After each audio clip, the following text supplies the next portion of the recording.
আমরা প্রায় সময় ইউটিউবে অনেক ভিডিও দেখি যে এসইও করে ভিডিওকে ভাইরাল করেন।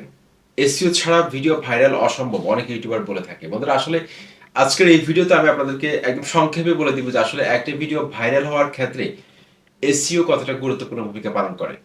এসইও এর ভূমিকা কতটুকু রয়েছে সেটা আপনাদেরকে আসলে বুঝতে হবে। বন্ধুরা এসইও কি আসলে দরকার নাকি এসইও ছাড়া একটা ভিডিও ভাইরাল হতে পারে? অত্যন্ত গুরুত্বপূর্ণ আজকের এই ভিডিওটি। একটা মুহূর্ত যদি আপনি স্কিপ করেন আপনার চ্যানেলটা কিন্তু সঠিক গ্রোথ আসবে না, আপনার চ্যানেলটা কিন্তু ভিউজ আসবে না। সেজন্য প্রত্যেকটা ভিডিও আমি যদি সংক্ষেপে আলোচনা করি, আশা করছি সম্পূর্ণ ভিডিওটি দেখবেন। সাথে রয়েছে তারিম খান, চ্যানেলটি সাবস্ক্রাইব করে দিন, আর যারা সাবস্ক্রাইব করেছেন থ্যাংক ইউ সো মাচ। বন্ধুরা আমরা ইউটিউবে অনেক ভিডিও দেখি, কোনো ধরনের টাইটেল দেয় নাই, ডেসক্রিপশন দেয় নাই, ট্যাগ দেয় নাই, কিচ্ছু দেয় নাই, জাস্ট ভিডিওটা আপলোড করে দিয়েছে। ভিডিওর মধ্যে মিলিয়ন মিলিয়ন ভিউজ রয়েছে। সুতরাং এতে বোঝা যাচ্ছে যে এসইও কতটা গুরুত্বপূর্ণ ভূমিকা পালন করে। তবে এসইও এর গুরুত্ব রয়েছে, সেটা কিন্তু একটু পরে বলবো।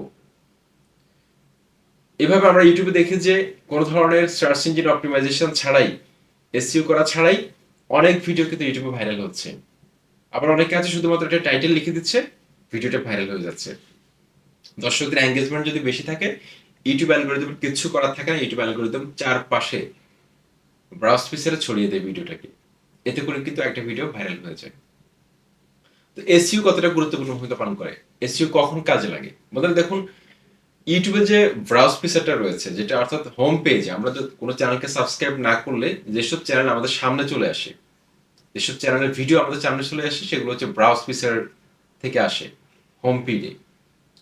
এই ভিউজগুলোকে বলা হয় যে ব্রাউজ ফিচার থেকে আসা ভিউজ। এটা কিন্তু পুরোপুরি ইউটিউবের হাতে। তো আমাদের হাতে রয়েছে ইউটিউব সার্চ থেকে ভিউজ আনা, এমনকি সাজেস্টেড ফিচার থেকে ভিউজ আনা। এই দুটো ফিচার কিন্তু আমাদের হাতে রয়েছে, সাজেস্টেড ফিচার আর একটা হচ্ছে কি ইউটিউব সার্চ থেকে। এই দুটো ফিচারের মাধ্যমে কিন্তু আমরা ভিউজ আনতে পারি খুব বেশি, চ্যানেলটাকে গ্রো করার ক্ষেত্রে। এখন এই ক্ষেত্রে কিন্তু আমাদেরকে এসইও করতে হবে মাস্ট বি। ইউটিউব সার্চ থেকে যদি আমরা ভিউজ আনতে চাই, আমাদেরকে অবশ্যই টাইটেল, ট্যাগ, ডেসক্রিপশন বক্স এগুলো প্রপারলি এসইও করা থাকতে হবে। দর্শকরা যা লিখে সার্চ করে সেই অনুযায়ী কিওয়ার্ডগুলো কিন্তু আমাদের ভিডিও টাইটেল, ডেসক্রিপশন এবং ট্যাগের মধ্যে যদি থাকে, সেক্ষেত্রে ইউটিউব অ্যালগরিদম সঠিক দর্শকের সামনে কিন্তু, কোনো দর্শক যখন কোনো কিছু লিখে সার্চ করবে তার সামনে কিন্তু ভিডিওটি পৌঁছে দিবে। এমনকি কেউ যদি ফিল্টার করেও দেখে, সেক্ষেত্রে কিন্তু ইউটিউব অ্যালগরিদম আপনার ভিডিওটিকে পৌঁছে দিবে। সেক্ষেত্রে কিন্তু এসইও অনেক গুরুত্বপূর্ণ ভূমিকা পালন করে। কিন্তু এসইও করার ফলে যে ভিউজগুলো আসে ইউটিউব সার্চ থেকে, সেই ভিউজগুলো কিন্তু অনেক কম। ইউটিউব সার্চ থেকে আস্তে আস্তে থেমে থেমে আসে, কিন্তু আস্তে আস্তে কিন্তু আপনার ভিউজটা আসতে থাকবে। তারপর হচ্ছে ইউটিউব সাজেস্টেড ফিচার থেকে যদি ভিউজ আনতে চান, সেক্ষেত্রে কিন্তু আপনাকে এসইও করতে হবে।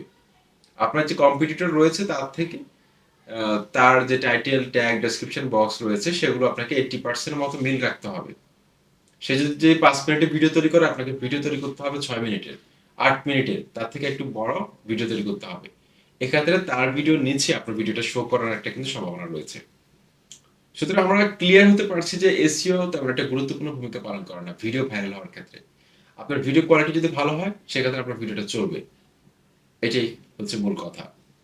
তবে ট্যাগ ক্যাটাগরিতে যারা কাজ করেন, চেষ্টা করবেন ভিডিও প্রপারলি এসইও করার জন্য। এতে করে আপনার ইউটিউব সার্চ থেকে ভিউজ আসবে, এমনকি সাজেস্টেড ফিচার থেকে ভিউজ আসবে।